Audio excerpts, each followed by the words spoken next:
Good morning, student. Today we will discuss about the adaptation of plant to xerophytic environment. तो हम लोग बात करेंगे आज बेटा कि किस तरीके से जो प्लांट होते हैं वो जीरोफिटिक कंडीशन के लिए अपने आप को अडेप्ट किए हुए होते हैं या जीरोफिटिक कंडीशन में अपने आप को सर्वाइव कर पाते हैं। तो सबसे पहले तो आपको यही पता होना चाहिए कि जीरोफिटिक कंडीशन होती क्या है। तो these are the conditions in which water is less and sunlight is more और हीट इज मोर। पानी कम होता है और हीट ज्यादा होती है, या फिर हम ऐसे भी कह सकते हैं कि वाटर एब्जॉर्प्शन जो होगा पौधे के द्वारा वो होगा कम और जो ट्रांसपिरेशन रेट है वो होगी ज्यादा, तो ऐसी कंडीशन जो होती है जिसमें कि आपको पानी कम मिल रहा है लेकिन ट्रांसपिरेशन आपको ज्यादा करना पड़ रहा है, उसको हम क्या बोल देते हैं, ड्राई हैबिटेट्स बोल देते हैं। और उन सभी प्लांट्स को हम लोग बोलते हैं बेटा जीरोफाइट।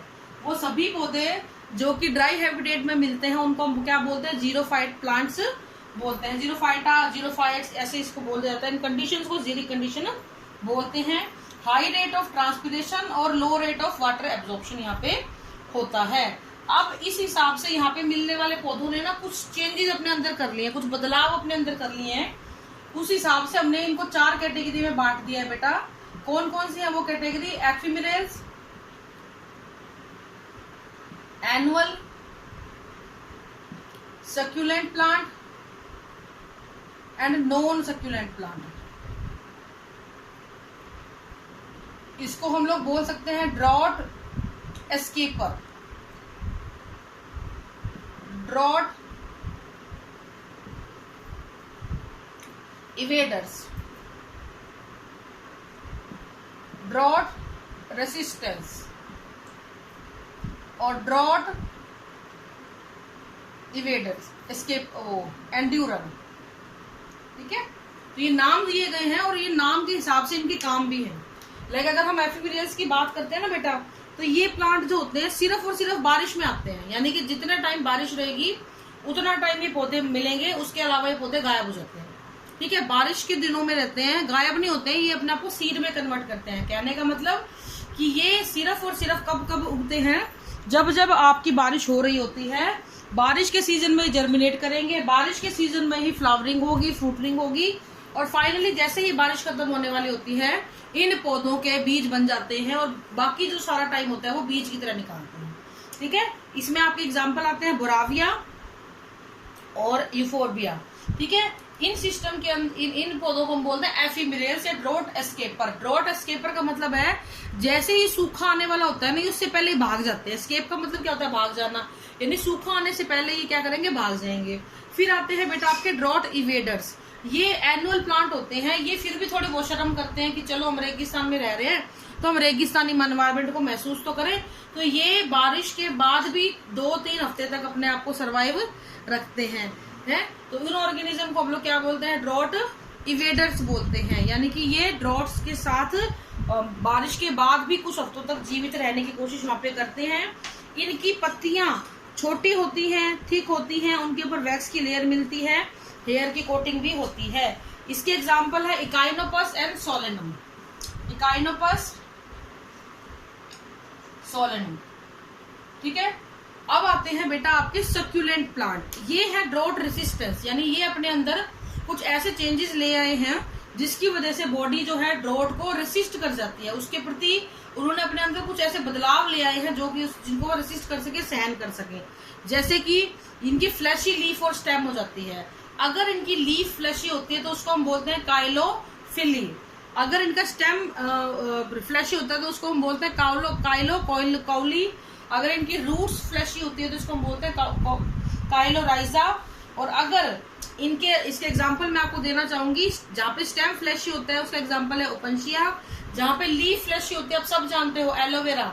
जहाँ पे रूट फ्लैशी होती है वो होते हैं एस्पेरेगस में। ठीक है, तो मेन इनका ऑब्जेक्टिव क्या है फ्लैशी का, कि ये अपनी बॉडी के अंदर बहुत सारा म्यूसिलेज सिक्रेट करके रखते हैं सॉरी वाटर रिटेन करते हैं और म्यूसिलेज रिटेन करते हैं, ताकि इनकी बॉडी गर्मी को सहन कर सके। इनके भी थिक क्यूटिकल मिलेगी लीफ के ऊपर, सनकन स्टोमेटा मिलेंगे। सनकन स्टोमेटा का मतलब है कि स्टोमेटा धसे हुए होते हैं एपिडर्मिस के अंदर, बिल्कुल लेयर के पास नहीं होते हैं, लीफ की सरफेस के ऊपर नहीं होते हैं, काफी अंदर तक धसे हुए होते हैं। इन पौधों के अंदर एक फोटोसिंथेसिस के एक अलग मैकेनिज्म मिलते हैं जिसको हम बोलते हैं काम, क्रेजुलिन एसिड मेटाबॉलिज्म, काम प्लांट जिसको बोला जाता है, जिसके एग्जांपल है बेटा आपके सोरगम हो गया, मक्का हो गया, गन्ना हो गया, ये सारे के सारे किसमें आते हैं आपके काम प्लांट्स के अंदर ही आते हैं। फिर आते हैं बेटा असली, असली मतलब ट्रू जीरोफिटिक प्लांट। ये सच्चे जीरोफिटिक प्लांट है, ये कहते हैं कि ठीक है भैया हम तो आपके साथ रहेंगे, आप जैसी कंडीशन दोगे हम वैसे ही रह लेंगे। These are the true xerophytic plant. इन पौधों के अंदर क्या होता है बच्चों, इन पौधों के अंदर फिरेटोफाइट इनको हम बोलते हैं because they have extensive root system. बहुत लंबा इनका रूट सिस्टम होता है, इतना लंबा रूट सिस्टम होता है कि पानी की एक बूंद भी ये वेस्ट नहीं होने देते। धरती पे गिरी हुई पानी की एक एक बूंद को ये यूज करते हैं, फिरेटोफाइट्स बोलते हैं। इनके पास बहुत सारे प्रोटीन मिलते हैं, जैसे कि प्रोलीन है, वो पानी को एब्जॉर्ब करने में, ऑस्मोरेगुलेशन में हेल्प करेगा। चैप्रोनीन है, ये हीट शॉक प्रोटीन होता है। इसके अलावा यहाँ पे स्टोमेटा सनकन मिलते हैं, पत्ती पे वैक्स की लेयर पाई जाती है, उसकी क्यूटिकल थिक होती है, स्पॉन्जी पेरेन्काइमा यहाँ पे मिलता है। तो मेन जो चीजें थी ना ये यही थी। इसके अलावा देखो यहाँ पे ये अपने अंदर बहुत सारे गम, दुख वाला गम नहीं है बेटा, गम, रेजिन, लेटेक्स, टैनिन, इनको भी स्टोर करके रखते हैं जो इनको हेल्प करते हैं। इसके एग्जाम्पल आपके होते हैं टेमेरिक्स, इसका एग्जाम्पल है प्रोसोपिस, अकेशिया, बबूल, खेजड़ी, जो ये लोकल में बोलते हैं ना अपने, कैर सांगरी, बबूल, खेजड़ी, ये सारे इसके एग्जाम्पल होते हैं बेटा। ठीक है, तो इस तरीके से लेस वाटर और मोर हीट के लिए पौधों ने अपने आप को डेवलप कर लिया है। इनमें से non succulent plant are the true xerophytic plant. Next we will discuss about the hydrophytes. Hydrophyta यानी कि ये पौधे जो पानी में मिलते हैं। एक चीज ध्यान रखना, जो पौधा पानी में मिलेगा ना तो उसको रूट की जरूरत है, ना उसको रूट हेयर की जरूरत है। द रीजन इज क्योंकि पानी ऑलरेडी प्रेजेंट है and root are meant for the purpose of water absorption. They are using the water, they are residing in the water, so they do not need an extensive root system. उनको बहुत बड़े root system की आवश्यकता बिल्कुल भी नहीं है। तो एक सिंपल रूट सिस्टम होता है, वो भी बैलेंसिंग का काम करता है। दे हैव रूट पॉकेट जो बैलेंसिंग में हेल्प करती है, इनमें हवा भरी होती है। दे हैव एरेनकाइमा, ये हम आपको टिश्यू वाले चैप्टर में पढ़ा हुआ है आपने। It is a modified parenchyma which store the which have air cavity in it, जो हवा भर के रखता है ताकि प्लांट को ब्यूएंसी मिले और प्लांट इजीली फ्लोट कर सके। रूट कैप्स की जगह रूट पॉकेट आ जाती है। रूट हेयर यहाँ पे बहुत ही कम मिलते हैं। यहाँ पे जाइलम भी एब्सेंट होता है। भैया जाइलम पानी के लिए है, पानी में तो ये मिल ही रहे हैं खुद, तो जाइलम भी यहाँ पे नहीं पाया जाता है। इस प्लांट के ज्यादातर ऑर्गेनिज्म के जो ज्यादातर हिस्से होते हैं बेटा, वो इनफ्लेटेड होते हैं, फूले हुए होते हैं। इनफ्लेटेड का मतलब है कि वो फूले हुए होंगे ताकि वो इजीली फ्लोट कर सकें। और सबसे इम्पोर्टेंट फीचर, ये प्लांट हेटेरोफिली शो करते हैं। हेटेरो मतलब डिसिमिलर, फिली का मतलब होता है लीफ, यानी इनमें पत्तियां अलग अलग प्रकार की मिलती हैं। अगर पानी के अंदर हैं तो अलग प्रकार की मिलेंगी, अगर पानी के बाहर हैं तो अलग प्रकार की मिलेंगी। So these are certain feature. हाँ, एक चीज और, इनकी बॉडी के ऊपर म्यूसिलेज की कवरिंग होती है सो दैट ये गले नहीं। अगर आप इमेजिन करो अपने हाथ को आप 5-7 दिन पानी में रखो ना लगातार, हाथ गलने शुरू हो जाएंगे। तो ये कभी नहीं गलते पौधे, क्यों? इनके ऊपर म्यूसिलेज की कवरिंग चढ़ी हुई होती है। So these are the adaptation for the hydrophytes. फिर नेक्स्ट हम बात करते हैं बेटा ऐसे एनवायरनमेंट की जहाँ पे सॉल्ट बहुत ज्यादा होता है, सलाइन एनवायरनमेंट। और सलाइन एनवायरनमेंट में रहने वाले पौधों को हम लोग बोलते हैं हेलोफाइटा। ठीक है, हेलोफाइटा। इन पौधों के साथ सबसे बड़ी समस्या होती है ऑस्मोटिक बैलेंस को मेंटेन करने की, ऑस्मोटिक प्रेशर को मेंटेन करने की। तो ये अपनी बॉडी के अंदर हाई ऑस्मोटिक प्रेशर को मेंटेन कर लेते हैं। क्यों जरूरत पड़ी? ये आपने ऑस्मोसिस से पढ़ा होता है, क्योंकि बाहर सॉल्ट बहुत ज्यादा है as compare to the body of the plant. तो क्या होगा, प्लांट की बॉडी से पानी बाहर निकलना शुरू हो जाएगा, तो इसीलिए ये पौधा सूख जाएगा, मर जाएगा। तो ये पौधे क्या करते हैं, ये अपने अंदर बहुत सारी कंडीशंस को ऐसी बना लेते हैं कि बाहर पानी ना निकले, बजाय इसके ये बाहर से पानी अंदर खींच ले। तो ये चीजों के लिए इसमें ऑस्मोटिक प्रेशर को बहुत ज्यादा बढ़ा लेता है अपने। इसके अलावा यहाँ पे क्या होता है, प्रोलिन और सॉर्बिटॉल मिलते हैं जो आपके ऑस्मो रेगुलेशन में हेल्प करते हैं। प्रोलिन एंड सॉर्बिटॉल, ठीक है, ये मिलते हैं जो ऑस्मो रेगुलेशन में आपको हेल्प करते हैं। इसके अलावा यहाँ पे साल्ट ग्लैंड मिलती हैं।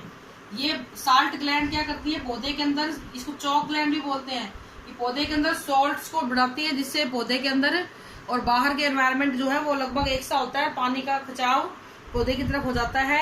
यहाँ पे सनकन स्टोमेटा मिलते हैं। सनकन स्टोमेटा में आपको बता दूं कि धसे हुए स्टोमेटा होते हैं। ये ऑर्गेनिज्म न्यूमेटोफोर, प्लांट न्यूमेटोफोर रखते हैं। क्या होता है बेटा न्यूमेटोफोर, इनकी जड़ें जहाँ पे मिल रही हैं वहां पे सांस नहीं ले पाते क्योंकि मार्शी एरिया होते हैं, बहुत पानी होता है, तो जड़ें बाहर निकल आती हैं जमीन से। न्यूमेटोफोर्स, इनके ऊपर छोटे छोटे छेद होते हैं जिनसे बाहर की हवा अंदर खींची जाती है। न्यूमेटोफोर्स मिलते हैं। फिर ये ऑर्गेनिज्म वीवी पैरी शो करते हैं। वीवी पैरी होता है बेटा कि बीज को जमीन पे नहीं गिरा जाता है, बीज को पेड़ के ऊपर ही उगा के प्लांट तैयार करके फिर जमीन पे गिरा जाता है ताकि वो हार्श एनवायरनमेंट को झेल सके। इसके एग्जांपल हैं Salsola, Tamarix, Atriplex, Suaeda. Suaeda, Salsola, Tamarix, Atriplex, these are the mangrove plant. अगर आप इसको वैसे बताना चाहो तो ये कैसे पौधे हैं बेटा, इनको हम मैंग्रोव प्लांट बोल देते हैं। फिर आता है बेटा लास्ट आपका oligotrophic soil. First of all you should know what is the meaning of oligotrophic. Oligotrophic का मतलब होता है ऐसी मिट्टी जहाँ पे न्यूट्रिएंट की कमी है, और जिस मिट्टी में न्यूट्रिएंट का अभाव होता है उन जगहों पे पौधों के साथ क्या मिलता है, माइकोराइजा मिलता है।